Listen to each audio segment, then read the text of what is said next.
sorry are 16 and 29. Then find the 41th term. त्यांनी आपल्याला AP दिलेला नाही. आपल्याला काय दिलं? AP मध्ये टर्म्स दिलेले आहेत. फर्स्ट टर्म कोणती दिली त्यांनी? 11th term.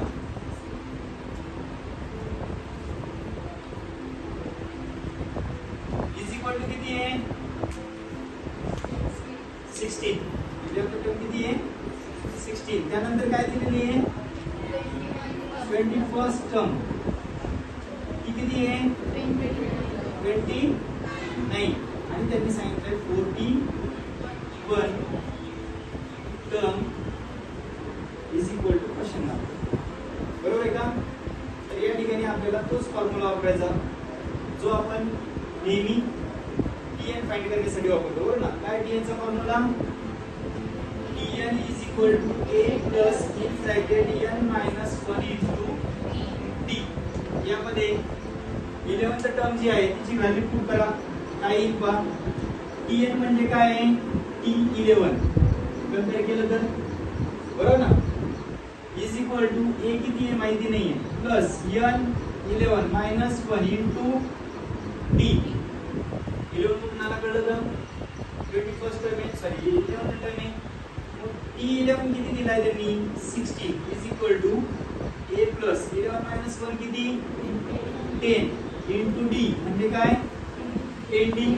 इक्वेशन मिळालं a plus 10d is equal to किती? 16. याला नंबर किती दिला? फर्स्ट.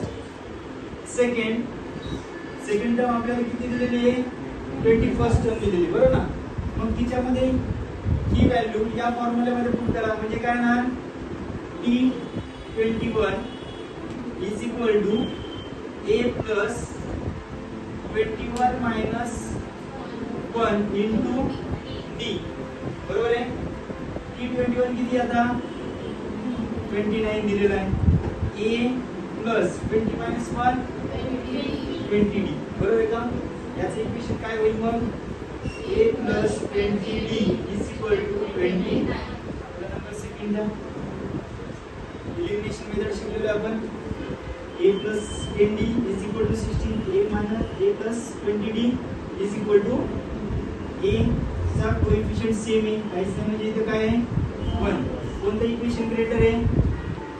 सेकंड इक्वेशन ग्रेटर आहे. 29 ग्रेटर आहे 16 पेक्षा. सेकंड मधून कोणतं इक्वेशन सबट्रॅक्ट करायचं? फर्स्ट. मग या ठिकाणी येईल पहा subtracting equation first from subtracting equation first from second. Second equation काय आहे? a plus 20d is equal to 20 minus a plus 10d is equal to किती आहे? 16. मग या ठिकाणी हे मायनस साइन असल्यामुळे काय होणार? मायनस. हे काय होईल? मायनस. हे सुद्धा काय होईल? Minus into plus minus minus into plus minus minus into plus minus.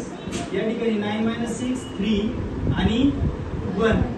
इथं a हा प्लस आहे हा मायनस आहे कॅन्सल होईल. 20 मायनस 10 10d. मग d ची व्हॅल्यू मिळाली d is equal to 13 upon d ची व्हॅल्यू मिळाली. ही व्हॅल्यू जर तुम्ही 1 किंवा 2 मध्ये पुट केली तर तुम्हाला a ची व्हॅल्यू मिळेल. मग या ठिकाणी सबस्टिट्यूटिंग काय करणार या ठिकाणी?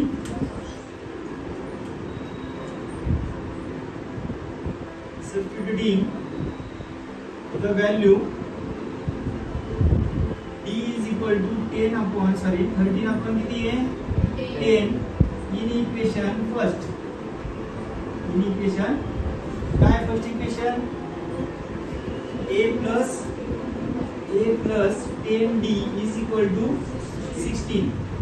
a plus 10 into d किती आता? 13 upon 10. या ठिकाणी d ची व्हॅल्यू पुट केली आपण 13 upon 10. बरोबर का? Is equal to 16. 10 1 चा 1 10 1 चा 1 a प्लस किती राहिले इथं? इज इक्वल टू 13 प्लस आहे. इकडे गेलं तर काय होणार? 16 minus 13. a is equal to किती मिळाला?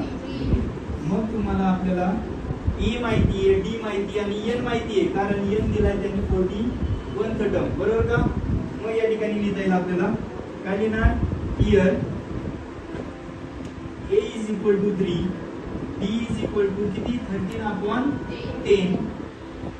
n is equal to 41 t 41 is equal to question mark he value आपल्याला विचारलेली आहे 41 चा टर्म किती मग या ठिकाणी फॉर्म्युला आपला tn is equal to a plus in bracket n minus 1 into d t41 is equal to a किती आहे 3 n किती आहे 41 minus 1 into d किती आहे 13/10 t41 is equal to 3 plus 41 minus 1 40 into 13/10 याला ब्रॅकेट मध्ये घ्या इथं 0 0 गेट कॅन्सल बरोबर का किंवा 10 1 चा 10 आणि 10 4 चा 40 मग इथं राहिलं काय या ठिकाणी ही 41 राहील